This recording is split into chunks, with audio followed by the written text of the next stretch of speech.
अस्सलाम वालेकुम, आदाब, सत श्री अकाल।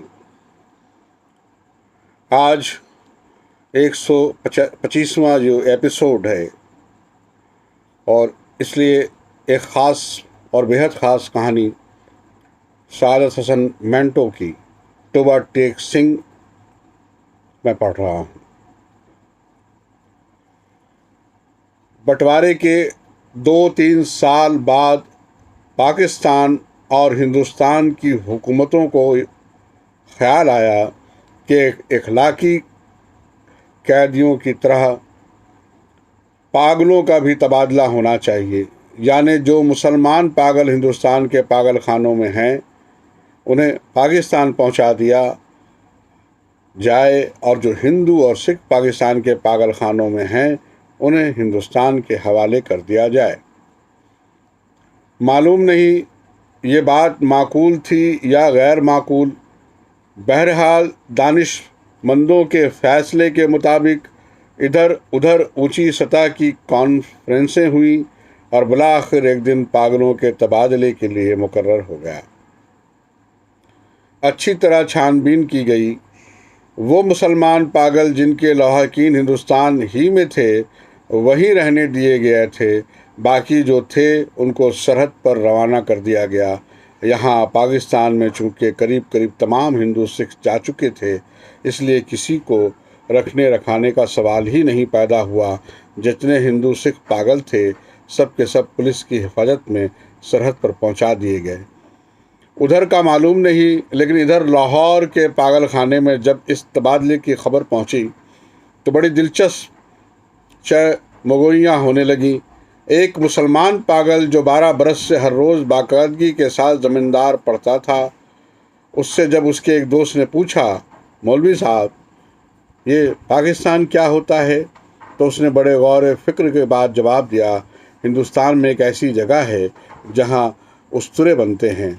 ये जवाब सुनकर उसका दोस्त मुतमईन हो गया। इसी तरह एक और सिख पागल ने एक दूसरे सिख पागल से पूछा, सरदार जी हमें हिंदुस्तान क्यों भेजा जा रहा है, हमें तो वहाँ की बोली नहीं आती। दूसरा मुस्कुरा दिया, मुझे तो हिंदुस्तानों की बोली आती है।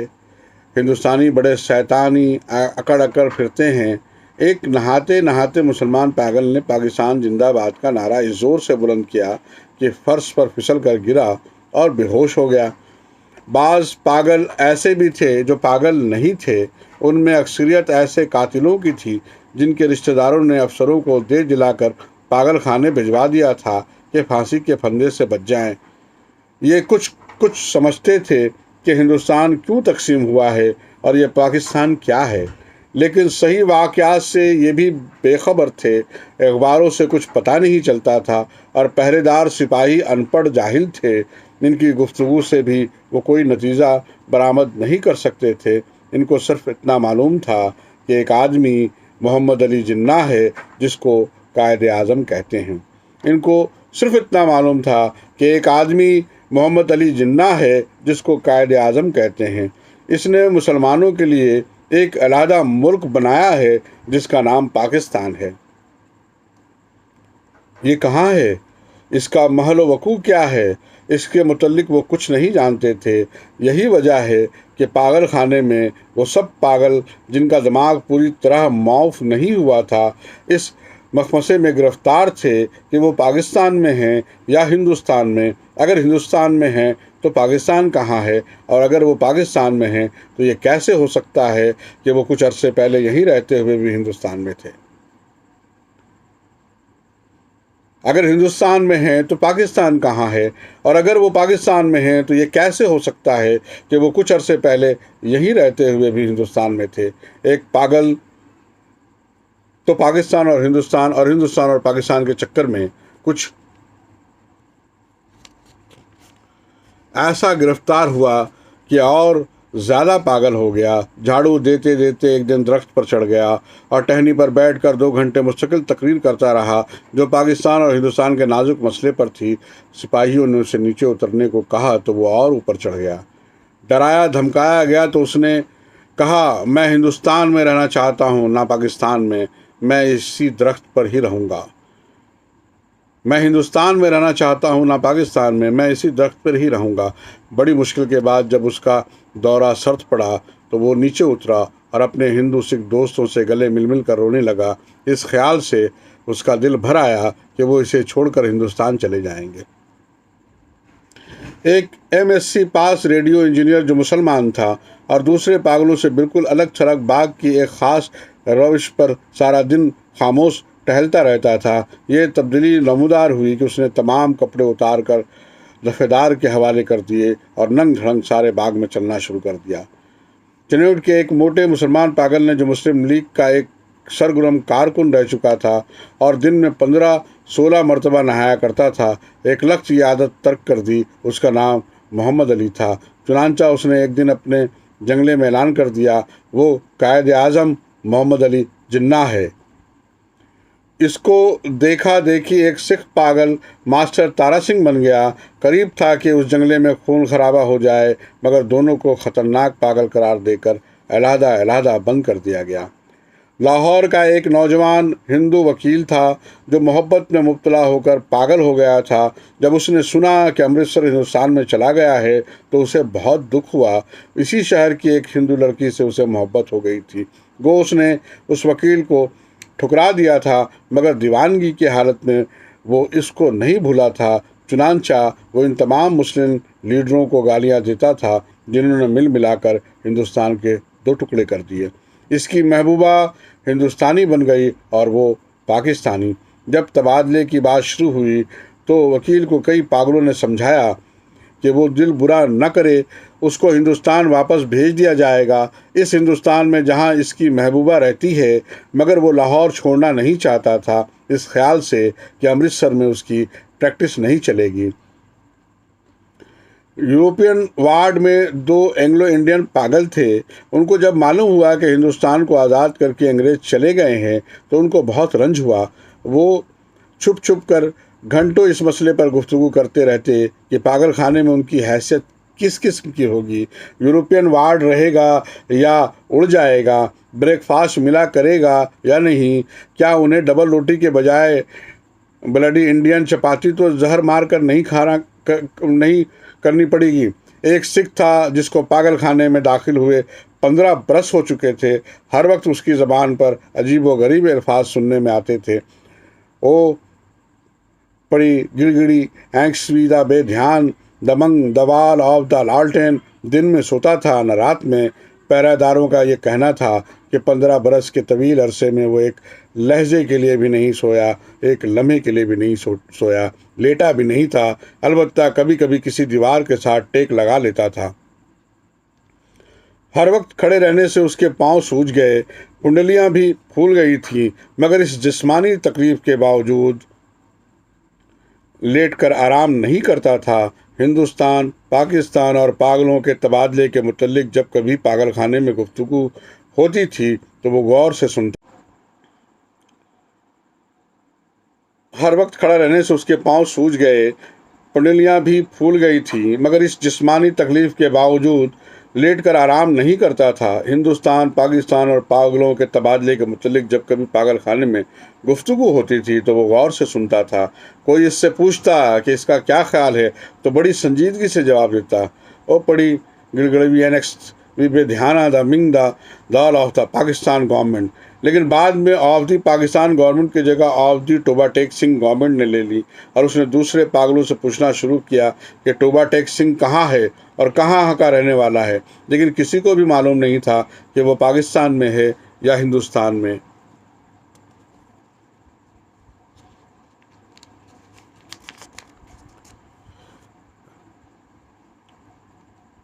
बताने की कोशिश करते थे, वो खुद इसके उलझाव में गिरफ्तार हो जाते थे कि सियालकोट पहले हिंदुस्तान में होता था पर अब सुना है कि पाकिस्तान में है। क्या पता है कि लाहौर जो अब पाकिस्तान में है कल हिंदुस्तान में चला जाएगा, ये सारा हिंदुस्तान ही पाकिस्तान बन जाएगा। और ये भी कौन सीने पे हाथ रख कर कह सकता था कि हिंदुस्तान और पाकिस्तान दोनों किसी दिन सिरे से गायब हो जाएंगे। इस सिख पागल के केस छेदरे होके बहुत मुख्तसर रह गए थे। चूँकि बहुत कम नहाता था, इसलिए दाढ़ी और बाल आपस में जम गए थे, जिनके बायस इसकी शक्ल बड़ी भयानक हो गई थी। मगर आदमी बेज़रर था। 15 बरसों में किसी से झगड़ा फसाद नहीं किया था। पागल खाने की जो पुराने मुलाजिम थे वो इसके मुतल्लिक इतना जानते थे कि टोबा टेक सिंह में उसकी कई ज़मीनें थी। अच्छा खाता पीता ज़मींदार था कि अचानक दिमाग उलट गया। उसके रिश्तेदार लोहे की मोटी मोटी जंजीरों में से बांध कर लाए और पागल खाने में दाखिल करा गए। महीने में एक बार मुलाकात के लिए ये लोग आते थे और इसकी खैर खैरियत दरियाफ्त करके चले जाते थे। एक मुद्दत तक ये सिलसिला जारी रहा, पर जब पाकिस्तान हिंदुस्तान की गड़बड़ शुरू हुई तो उनका आना बंद हो गया। इसका नाम बिशन सिंह था, मगर सब इसे टोबा टेक सिंह कहते थे।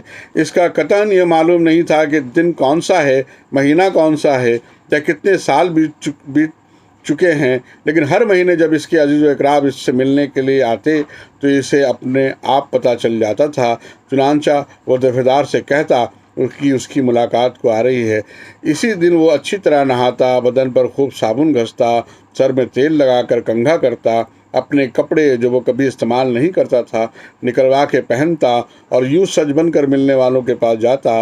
वो इससे कुछ पूछते तो वो खामोश रहता, या कभी कभार वो पड़ी गड़गड़वी एंगन वी बी ध्याना द मंग द दाल ऑफ द लालटेन कह देता। इसकी एक लड़की थी जो हर महीने एक उंगली बढ़ती बढ़ती 15 वर्षों में जवान हो गई। बिशन सिंह इसको पहचानता ही नहीं था। वो बच्ची थी, जब भी अपने बाप को देखकर रोती थी। जवान हुई तब भी उसकी आंख में आंसू बहते थे। पाकिस्तान और हिंदुस्तान का किस्सा शुरू हुआ तो उसने दूसरे पागलों से पूछना शुरू किया कि टोबा टेक सिंह कहाँ है। जब इत्मीनान बख्श जवाब न मिला तो उसकी कुरेद दिन ब दिन बढ़ती गई। अब मुलाकात भी नहीं आती है। पहले तो इसे अपने आप पता चल जाता था कि मिलने वाले आ रहे हैं, पर अब जैसे उसके दिल की आवाज़ भी बंद हो गई थी जो उसे आन की आमद की खबर दे दिया करती थी। उसकी बड़ी ख्वाहिश थी कि वो लोग आएँ जो उससे हमदर्दी का इजहार करते थे और उसके लिए फल मिठाइयाँ और कपड़े लाते थे। वो अगर इनसे पूछता कि टोबा टेक सिंह कहाँ है तो यकीनन उसे बता देते कि पाकिस्तान में है या हिंदुस्तान में, क्योंकि इसका ख्याल था कि वो टोबा टेक सिंह ही से आते हैं जहाँ उसकी ज़मीनें हैं। पागल खाने में एक पागल ऐसा भी था, खुद को खुदा कहता था। उससे जब एक दिन बिशन सिंह ने पूछा कि टोबा टेक सिंह पाकिस्तान में है या हिंदुस्तान में, तो उसने हिस्ब आदत कहा लगाया और कहा वो पाकिस्तान में है ना हिंदुस्तान में, इसलिए कि हमने अभी तक हुक्म नहीं लगाया। बिशन सिंह ने इस खुदा से कई मरतबा बड़ी मिन्नत समाजत से कहा कि वो उसे हुक्म दे दे ताकि झंझट ख़त्म हो, मगर वो बहुत मसरूफ़ था, इसलिए उसे और बेशुमार हुक्म देने थे। एक दिन तंग आकर वो इस पर बरस पड़ा। ओ पड़ी गिड़गिड़ा एनेक्स दी बे ध्याना वी मंग द वाल ऑफ वाहे गुरुजी व खालसा इंदो वाहे गुरुजी की फतह, जो बोले सो निहाल सत आकाल। इसका शायद ये मतलब था कि तुम मुसलमानों के खुदा हो, सिखों के खुदा होते तो ज़रूर मेरी सुनते। बता दे, कुछ दिन पहले टोबा टेक सिंह का एक मुसलमान जो उसका दोस्त था मुलाकात के लिए आया। पहले वो कभी नहीं आया था। जब बिशन सिंह ने उसे देखा तो एक तरफ हट गया और वापस जाने लगा, मगर सिपाहियों ने उसे रोका। ये तुमसे मिलने आया है, तुम्हारा दोस्त फजलदीन है। बिशन सिंह ने फजलदीन को एक नज़र देखा और कुछ बड़बड़ाने लगा। फजलदीन ने आगे बढ़कर उसके कंधे पर हाथ रखा। मैं बहुत दिनों से सोच रहा था कि तुमसे मिलूं, लेकिन फुर्सत ही नहीं मिली। तुम्हारे सब आदमी खैरियत से हिंदुस्तान चले गए थे। मुझसे जितनी मदद हो सकी मैंने की। तुम्हारी बेटी रूप कौर। वो कुछ कहते कहते रुक गया। बिशन सिंह कुछ याद करने लगा। बेटी रूप कौर? फजलदीन ने रुक रुक कर कहा, हाँ वो भी ठीक ठाक है, उनके साथ ही चली गई थी। बिशन सिंह खामोश रहा। फजलदीन ने कहना शुरू किया, उन्होंने मुझसे कहा था कि तुम्हारी खैर खैरियत पूछता रहूं। अब मैंने सुना है कि तुम हिंदुस्तान जा रहे हो। भाई बलबीर सिंह और भाई विधवा सिंह से सलाम कहना, और बहन अमृत कौर से भी। भाई बलबीर सिंह से कहना फजलदीन राजी खुशी है। वो भूरी भैंस जो वो छोड़ गए थे उनमें से एक ने कटा दिया है, दूसरी की कटी हुई थी, फिर वो 6 दिन की होके मर गई। और मेरे लायक जो खिदमत हो कहना, मैं हर वक्त तैयार हूँ। और ये तुम्हारे लिए थोड़े से मरवंडे लाया हूँ। बिशन सिंह ने मरोंडो की पोटली लेकर पास खड़े सिपाही के हवाले कर दी और फजलुद्दीन से पूछा, टोबा टेक सिंह कहाँ है? टोबा टेक सिंह? उसने कदरे हैरत से कहा, कहाँ है? वही है जहाँ था। बिशन सिंह ने पूछा, पाकिस्तान में या हिंदुस्तान में? हिंदुस्तान में नहीं, नहीं पाकिस्तान में। फजलुद्दीन बौखला सा गया। बिशन सिंह बड़बड़ाता हुआ चला गया। ऊपर बड़ी गड़गड़ी हुई सी एनेक्स था, ध्याना वी मंग दी wall of the Pakistan and Hindustan of the दर फटे मुँह। तबादले की तैयारियां मुकम्मल हो चुकी थी। इधर से उधर और उधर से इधर आने वाले पागलों की फहरिस्तें पहुंच गई थी और तबादले का दिन भी मुकर्रर हो गया। सख्त सर्दियां थी जब लाहौर के पागलखाने से हिंदू सिख पागलों से भरी हुई लारियां पुलिस के मुहाफिज दस्ते के साथ रवाना हुई। मुतल्लका अफसर भी हमरा थे। वाघा के बॉर्डर पर तरफीन के सुपरिटेंडेंट एक दूसरे से मिले और इब्तदाई कार्रवाई ख़त्म होने के बाद तबादला शुरू हो गया, जो रात भर जारी रहा। पागलों को लॉरियों से निकालना और उनको दूसरे अफसरों के हवाले करना बड़ा कठिन काम था। बाज तो बाहर निकलते ही नहीं थे और जो निकलने पर रजामंद होते थे उनको संभालना मुश्किल हो जाता था, क्योंकि इधर उधर भाग उठते थे। जो नंगे थे उनको कपड़े पहनाए जाते थे, वो फाड़ कर अपने तन से जुदा कर देते थे। कोई गालियाँ बक रहा है, कोई गा रहा है, आपस में लड़ झगड़ रहे हैं, रो रहे हैं, बक रहे हैं, कान पड़ी आवाज़ सुनाई नहीं देती थी। पागल औरतों का शोर व गुगला अलग था और सर्दी इतनी कड़ाके की थी कि दांत बज रहे थे। पागलों की अक्सरियत इस तबादले के हक में नहीं थी, इसलिए कि उनको समझ में नहीं आता था कि उन्हें अपनी जगह से उखाड़ कर कहाँ फेंका जा रहा है।